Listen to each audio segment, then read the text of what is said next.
All right, we're recording. All right, I'm here with Steve and Jessica, Hello. and they have been doing the CFT thing now for just over a year, a little bit over a year. And so I just wanted to talk to you guys about, leading up to you finding CFT, and then just kind of a little bit about your story over the last year. So you guys are down in Austin. Both you guys are realtors, right? We are. Yeah, realtors down in Austin, living the upswing on the ATX real estate life, dude. Use it while you got it. Right? Yeah, dude, take advantage, man. Like Austin, I mean, Austin's been blown up for a long time, but it's just still continuing to grow and grow and grow. I know when I go back to Texas, I'm originally from Texas. I always see the real estate prices and I'm thinking, damn, it wouldn't be cheaper to live here than it is in California, with the property taxes and all that stuff. Yeah. But anyway, so that's what you guys do for full-time work, is work in the real estate. And you guys have your own brokerage now, right? We're our own team. So You're your own team. Gotcha. Yeah. Yeah. But yeah, we're hoping to grow our team over the Yeah. next several. We're not ready for the liability yet. Yeah. Right. I mean, there's something to be said for that, having a little bit more flexibility and not being tied to being a broker. Yeah. So, okay, so let's dive in. So I think the first thing is, like, I just want to ask you guys, what is it that kind of drew you to CFT? Go ahead. You heard about it first. So, basically, like you said, we're both in real estate. So we knew we wanted to invest in real estate. We had the conversation lots about right opportunities and stuff like that. And when we hooked up, she had a house here in Austin in a great location that once we moved into our primary residence, that was kind of like our rental home, and we thought we're set for success. We'll rent this thing out and wait for it to appreciate, like all the kind of old concept thoughts that you would have even as realtors, the same kind of deals. But right. we were, if not flat cash flow, zero cash flow, to almost maybe losing a little bit of money per year with upkeep and those types of things. So we knew we wanted to invest. We just didn't really know what vehicle. Then we had a lender partner of ours give us Jimmy Vreeland's book. I did not read. I gave it to her, and basically just kind of like, what is he talking about? And found CashFlow Tactics. And then once I found CashFlow Tactics, it was off to the races. I mean, I was up late at night, almost every night for 2 or 3 weeks, binging every video, it was on at, midnight while she was sleeping, just drinking from a fire hose. And then she'd get up and I'd be like, you're not going to believe this, but everything we're doing is wrong. We got to do something. We got to do it like this and stuff like that. And so, that was really, that was kind of the beginning, was just those modules and just really going nuts on learning everything that we could about the process. Yeah. And personally, we're in a kind of a funk where we had an infant. Steve went back to like a sales job so we could have some benefits because we're self-employed. We had been kind of burning through some savings, and my business was struggling a little bit. I was trying to take care of the baby. We got into real estate for a specific reason, and we kind of had plateaued in our business. And then we were spending more than we were making. He was gone all the time working a job that he didn't love. So we were like, oh my gosh, this is a way out. Like entrepreneurial, it made sense to us. The real estate side made sense to us. And then the whole vault thing was new for us. But I think immediately we were just like, okay, what we're doing is not working. We haven't been saving for anything for a while. And maybe there's a better way. Let's check this out. So you said, you became realtors even for a specific reason, and now you see something in CashFlow Tactics. Like, can you put your finger on what that is? I mean, the biggest thing is that, especially being self-employed, like if you go work for somebody, you got a W-2 job, one of the benefits of that is, even though it's still kind of what we know now is the wrong benefit, but they just take care of it for you. You get a paycheck, you spend that money, but you're putting kind of automatically putting money aside in a 401k or whatever it is, and you're looking at that going like that's going to be our long-term plan. But when you're not in that position and you're self-employed, our conversation would always turn to, well, what are we doing now that's gonna, like, are we just gonna work? What is our future? Like, how are we preparing ourselves for the future? And we were living paycheck to paycheck, even being self-employed, just to survive with no plan for the future, knowing we needed one, but didn't know what that plan looked like. And CFT kind of basically not only gave us a plan, but opened up an avenue for us to have a conversation about what we wanted to do. We both got into real estate because we wanted some of our time back. We didn't want to, I didn't want to sit in a cube. I was a CPA before this, but I was getting to work at 5 or 6 a.m. And once I had kids, I was like, man, I don't want to see my kids an hour or two a day. Right. I want to be able to pick them up from school at 3. I want freedom out time. So we got into real estate for that. And I was like, the time, owning your time, like, I get it. There could be a means to an end that's before we're old as can be. So I think that was too. Yeah, I think that's a common reason why a lot of people come to and then eventually overcome the skepticism. So to me, what I see in that is there's a choice of, the traditional W-2 job or, moving into, making the moves to become financially independent, to own your time. But something that you have to adopt along that path is agency, right? Like you either own your outcome and go through the evolution with cash flow tactics, or you give up that agency to someone else and you just continue to trade your time for money. And you're hoping that it works out, that someone's going to take care of that investment for you, right? Does that land on you guys? That, and at the same time too, like, you hear a lot throughout those initial academy modules about how it's you're your biggest advocate, your biggest everything. So we can go through all of it, and we could, we've invested a lot of time and energy into CFT, but we could not be doing it the way it's supposed to be done, and it's still our fault. You know what I mean? Like, we have to take the ownership of knowing that as we get money coming in, what we're doing with that money to make this plan work, which then the ownership on us is nice because we're control freaks. So we want to control that. But at the same time, it really means like we have to survive off of this because we're putting this aside that's going to go towards vault and investment properties and things like that. So, it's nice. It motivates you too. I mean, I think it's been a huge motivator for us to know, like, we want to make more money because we know what it's going towards. It's not just working hard to keep the lights on. It's working hard to keep the lights on and be able to have more freedom and choices in this quick as possible. Yeah. And then I think so when you saw like this totally different paradigm than what you were currently doing, right? Yeah. Totally different, right? Totally different. So what was like your initial reaction to a completely different paradigm? And, what was your reaction to that, I think it made sense, but we were skeptical and, it's a lot of money and they're doing it, but would it work for us? Can we do it? I think when we actually traveled to Utah and met some other people that were doing it, that were smart people that, they weren't just getting scammed by salespeople. Right. They were really educated, smart, awesome investors that had been investing a different way before. And just the fact that you guys and the guys we talked to were where we want to be. Seen our parents stay loyal and lose and win money in the stock market, but they're living lean and out about inflation, everything, just like fixed income stuff. And I think that's one of the big things too, is the message from CFT is you can get to this place, but you can live along the way. Where I think a lot of other models, especially like the Dave Ramsey type deal and stuff like that, is, cut everything out. Yeah.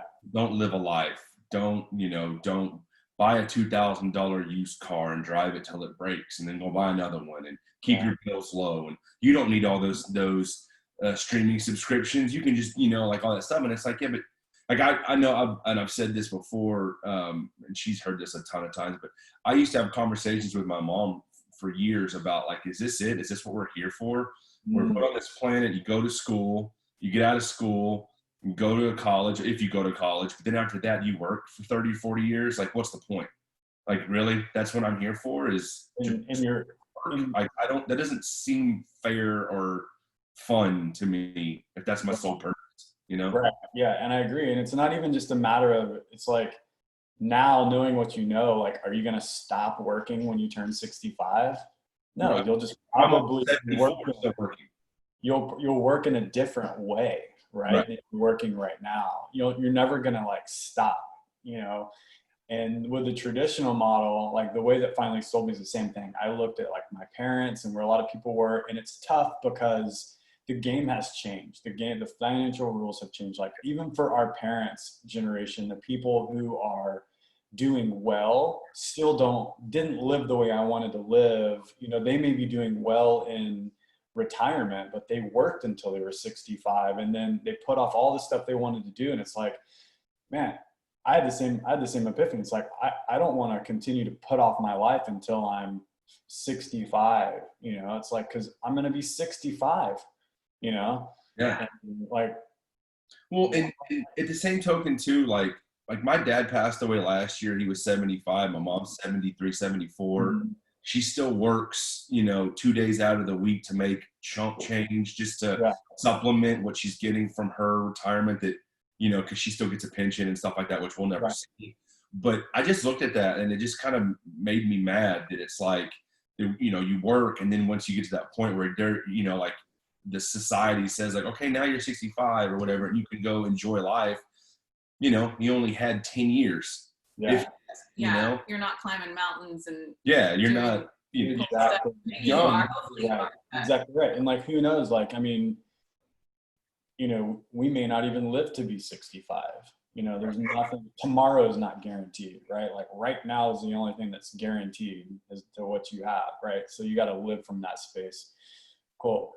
So it sounds like just talking to other people, seeing other people have success is what gave you guys the courage, more or less, to like overcome the skepticism, right? I always wanted to get there. I thought Steve just didn't want to keep a job, but we're both really entrepreneurial, and we like having control. We like having the freedom to make our choices.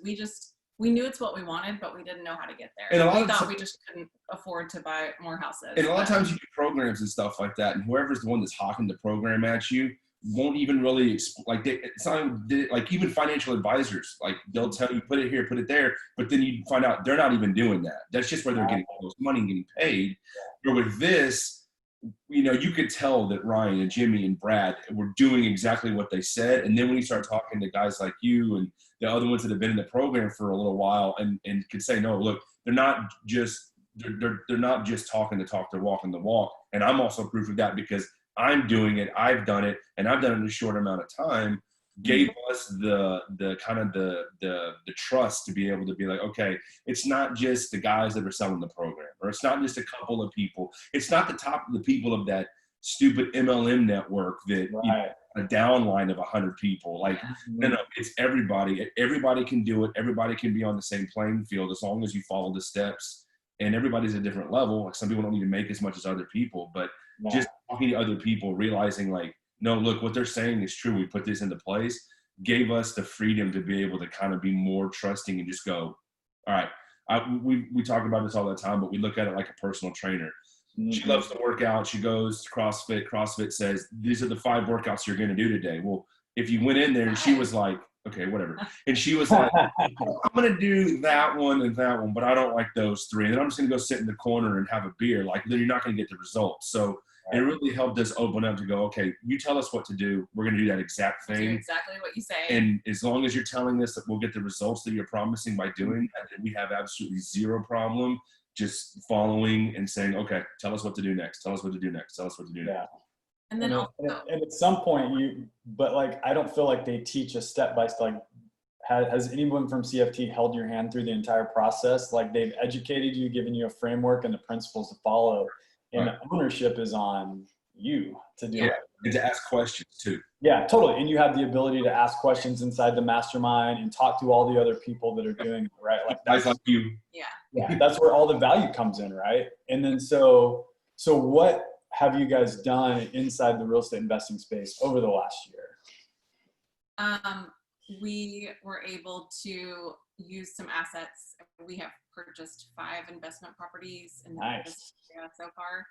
And I think we're just now at a year starting to have our first little hiccups, but we feel fine about it. We know it's a long game. We know we have the reserves in place if anything like that happens, but you know, we're restructuring our taxes. We're just thinking about everything in a completely different way, and just the clarity of what we want in life. It's a bunch of mindset stuff, but like we're working, but we didn't see the island or the shore. We were just out in the middle of the ocean swimming and running around, but we didn't really know where we wanted to go or what we wanted. So just having that's something you said earlier that I want to kind of pull out is you guys said that it made you stop and think about what exactly you did want, like what you wanted your life to look like, you know. And I agree, like that was one of the things that hit me. And I don't remember, you know, obviously I had to think about it because, you know, that's one of the things that gets drawn out when you do your game plan is they're like, what do you want and why do you want it? And I was taken aback. I'm like, I don't really know what I want. I just know that I want what I've been told to want.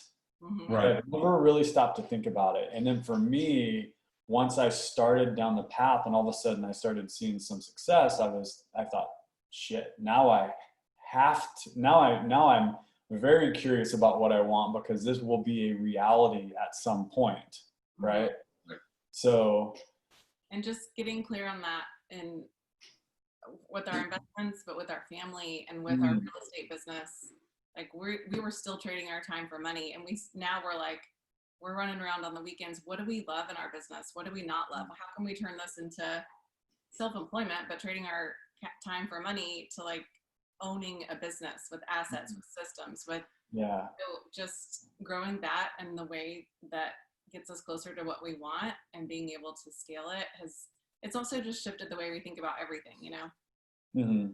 Yeah. I mean, what I hear from that is like, you realize that you have the capability to create whatever life you want and you can intentionally manifest that. Right. Yeah. Which is a super empowering thing to recognize that you can literally manifest whatever reality you want if you're willing to take complete agency over all of it. If you say that all my results are from my actions, I can make that happen, right? With focused and determined action. I think the biggest thing is purpose because everything now has a purpose, you know, so and it's almost second nature as far as like, we don't have to think about the process anymore. We just know when we're doing our active business and that what that's going to entail, what that's going to give us. But then what we do with that afterward is almost automatic to where now it's, you know, it's taken a job, you know, an active job and made it more fun because, you know, it's going towards a purpose. And then at the same time, you know, your stress level goes down. You sleep better at night knowing like you've got reserves, you've got backups, you've got a plan, you know what you're doing, you're excited about the next opportunity, you know, all those things, you know. And decisions get easier because it's like, we know what we want. Does this get us closer or not? And it's just amazing. And it's not necessarily that the path is easier, right? No, it's just that without all the distractions and with it's probably harder, but understanding why you're doing it and that why being attached to a purpose enables you to overcome more obstacles to get where you're going because that's where you want to go, right? Yeah, 100%. So I'm trying to think so obviously it's impacted all aspects of your life, right? Not just the financial side, because now you're able to intentionally structure your life to look like what you want and to prioritize where you want to prioritize things, you know? And just having those conversations within our marriage, it was something that was really missing. It was easier to get distracted and frustrated and resentful and all the things, but now that we have a clearer picture about where we want to go as a family, it's really helped to be on the same page about our goals, what we're doing, like in all the areas. So it was really good for our marriage. We were kind of in a funky, weird spot, but it's been great. Yeah, I could definitely see that. I mean, I definitely remember talking to you guys and talking about the property that you owned, Jessica. And I remember you guys being like, oh, I don't know if we want to sell that. Did you guys end up selling it? Yeah, immediately. We did that and dumped all of our 401k money and basically just said, I mean, like, I'm telling you, when we went all in, we went all in. Like, I'm not going to, pick the little things from the personal trainer that I like. I like chest, but I don't like legs. Well, and you're going to be weird. Right. That's an awesome analogy. And your story was really inspiring to us. It's been a year, but you've been in the game for how long? 3 years, just over 3 years. Yeah, just over 3 years. How's that going for you guys? Good. My life is fundamentally different, and it's interesting because my wife and I have gone through a lot of iterations in that 3 years, I mean, so now, I think I own, or I'm partnered into 36 doors, and growing, I've got 4 deals going right now, and so that's great, right? Like that's, I've made a lot of progress over the real estate investing piece of it. And I think that that's possible for anybody, and it's really a determination up to the person or the people, how big or how lean they want that piece to look like, but outside of that, like, it's the same thing for me. Like, I literally had to sit down at some point and figure out what exactly I wanted, and then that was a whole journey in and of itself, and then why I wanted that. And, and for same thing for me, like I've been able to open up to do some more stuff intentionally on the side that's more purpose-driven stuff where I'm not concerned at all about making any money because I don't need to make money there. I can literally give back to the community, for me, that's the veteran community because I'm a veteran, and so I can go back and I can help other people in that community and I don't have to worry about making money. And I'm on the threshold of, do I quit my job or do I not quit my job? And it's, it's an interesting conversation to have. I don't dislike my job. I don't like everything about it. I like aspects of it and I don't like aspects of it. But just having the choice to walk away from that at any time I feel ready to, like, that's where true freedom lies, in choice. And we were just having that conversation this morning because she's really big into wanting to do charity stuff and give back to the community. And it's kind of like that chicken or the egg type deal. Mm-hmm. You want to, but you have to kind of get a baseline before you can really do it. And that's kind of always been that tug of war for us between, almost like the Republican Democrat side of you. Lord. It's like, yeah. I got to make money. I got to be Republican, but then I want to have that left, give a shit heart, but we're finding that she's kind of getting pulled one way and then I'm getting pulled the other way, but if you do it right, you can make and feed off of each other where you can get both done. So we're really excited about that point, like you're talking about now, where when we get to that level where, like, it's not so much about that next opportunity, the next house, but more about like this affords me the ability to be able to give back. We're actually already starting to make those, not plans, but plant the seeds of what we're going to be able to do, which would not have been a conversation a year and a half ago. Yeah. And now we keep thinking bigger and bigger. Like, we don't just want to pay our bills. We don't just want to pay our bills and get our investment properties.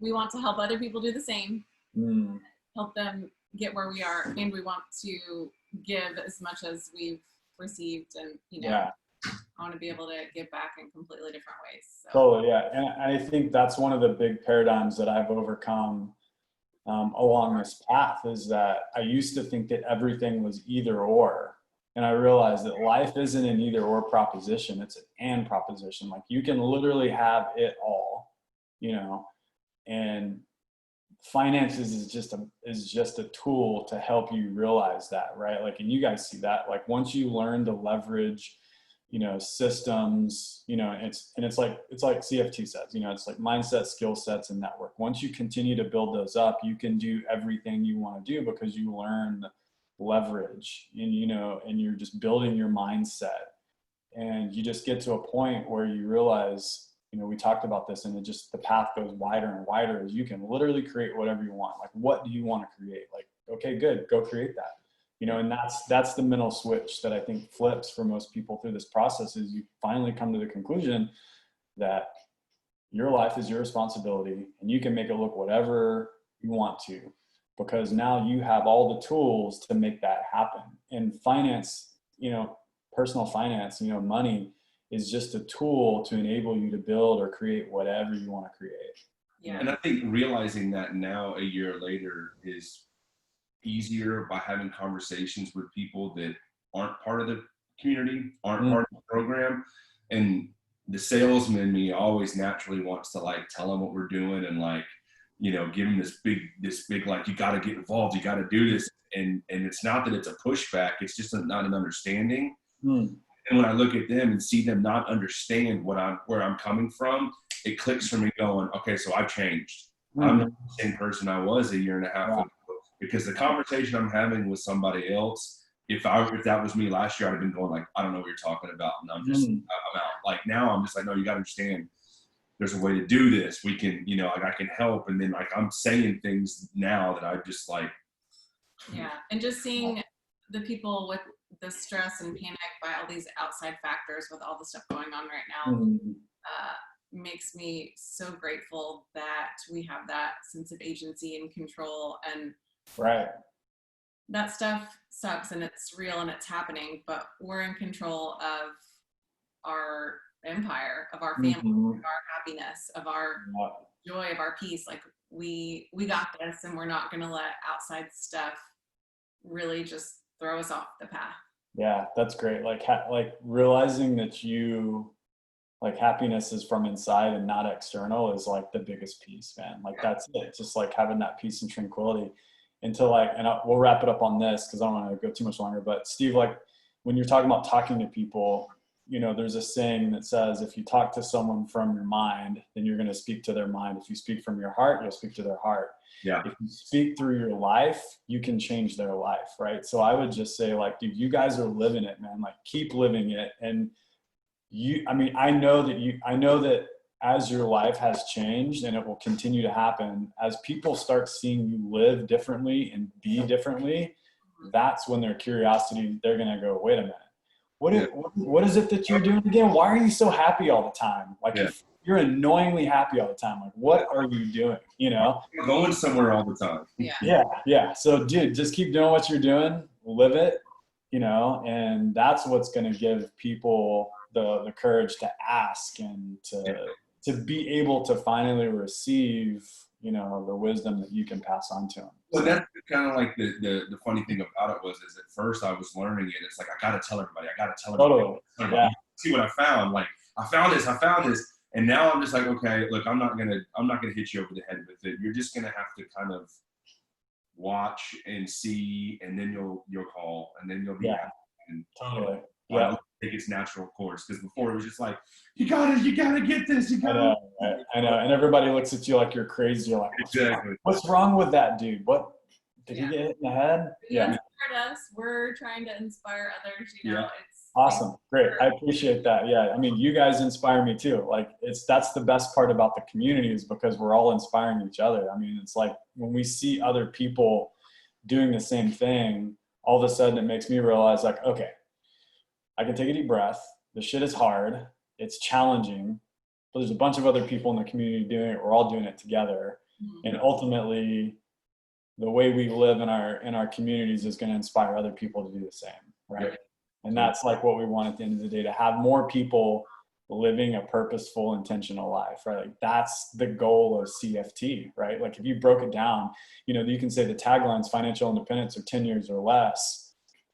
And that is like, that's the goal, but what's the underlying goal is so more people are living a purpose driven life. Like that's it, you know? So awesome. It was good talking to you guys. I appreciate the time, and I'm looking forward to watching you guys continue on with your progress. You too. You too. Thanks. We'll talk to you soon. Yeah, for sure. Bye. All right. I'll just stop the recording.